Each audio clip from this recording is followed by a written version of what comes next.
Portable drives are convenient. You might use them to move information between two computers, perhaps work and home. You might use them to give clients information. But they're also a security threat, so much so that many companies disable the use of portable drives or USB drives throughout the entire organization. If you're still using USB drives, what you can consider doing is making them more secure. And the way that we do that is we encrypt them. So I'm going to go ahead and walk through the steps that I take to encrypt a portable drive so that you can do that if it's something that you think that you would want to do. So the first thing that we're going to do is we're going to click on Start, and I'm just going to type in File, and that's going to bring me to File Explorer. I'm going to click on that. And what I see now is my normal File Explorer with all my folders and files and all of that. But what we're going to do is we're going to go down here, and you'll see that I've got a brand new USB key right here. Nothing on it. Now you could have information on it. This would work with it. It just takes a little bit longer if you have information on there. So the first thing that I do is I right click on this, and I'm going to go to rename. And there's a reason I do this, and I'll explain that in 1 second. And I've named this drive Secure 01. So we have Secure 01. And the reason I'm doing this is so that I know what the drive is, so that I can match the password up with it later. So now that I've named the drive, I'm going to right click that, and I'm going to turn BitLocker on. And BitLocker is going to start, and it's going to initialize. Now it's done. Depending on the size of your drive, that can take 30-40 seconds. It just depends on how big the drive is. Smaller drives, of course, are going to run faster. But what we end up with is a nice box here that says, how do you want to unlock the drive? And what we're going to do is we're just going to use a password on this.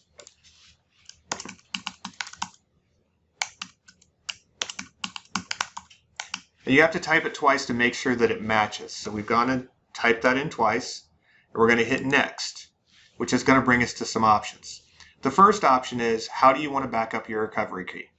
When you're encrypting a drive, you always have a recovery key, and that recovery key is so that you can unencrypt it if you lose the password, if something gets damaged. So again, what I do is I always print these keys. And the reason that I named the drive Secure 01 is I might have 10 of these drives. When I print this recovery key, I'm going to print it and I'm going to put it in my paper file system. But what I'm going to do after I print it is on that piece of paper that it prints, I'm going to write Secure 01 so that I know that that key goes with that specific USB key. So I'm making a match. I put the paper in my file cabinet. The drive goes with me. It's a digital copy. That way, I always have the recovery key, but it's not stored someplace digitally where someone might be able to get to it. So if I, for example, share this key with a client, I would name it the client. I would put the recovery key in my desk. If the client forgot what the password to the key was when they called me, I would be able to recover that data and assign it a new password. And that's the reason you always want to have that recovery key. So we printed our recovery key. We write the name of the USB key on the piece of paper and put it in our filing system. Then we hit Next.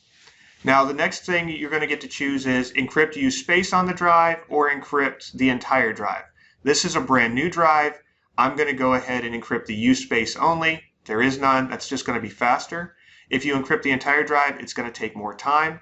But just remember, as we put things onto the drive, it will encrypt the data that we put on. So that's why I'm creating a new secure key here.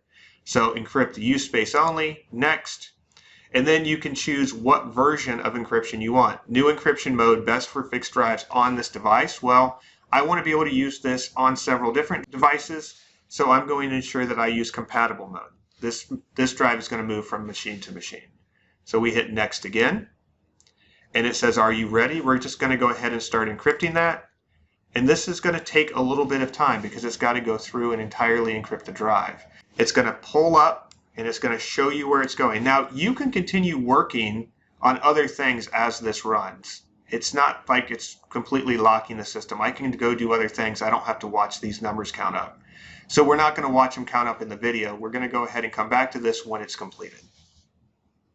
So the drive has completed its encryption. You can see that it says the drive is completely complete. We're just going to go ahead and close that out. When we move around, we're going to go from one drive to another. You'll see the drive works exactly how you would expect it to work. We'll go ahead and unplug the drive so that the drive is not there anymore. We plug the drive back in. And now when we go to File Explorer, we notice that this USB drive E has a lock on it.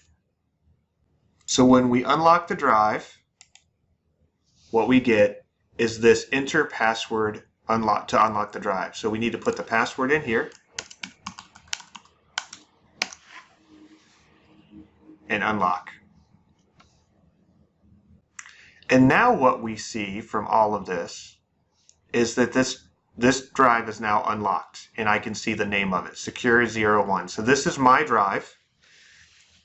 I've written 01 on the drive itself, so I have it matching with the paper that is in my file system. I can unlock that drive, use the drive as I normally would. When I unplug it, it locks back up. If I put it into another machine, I have to unlock it again using the password.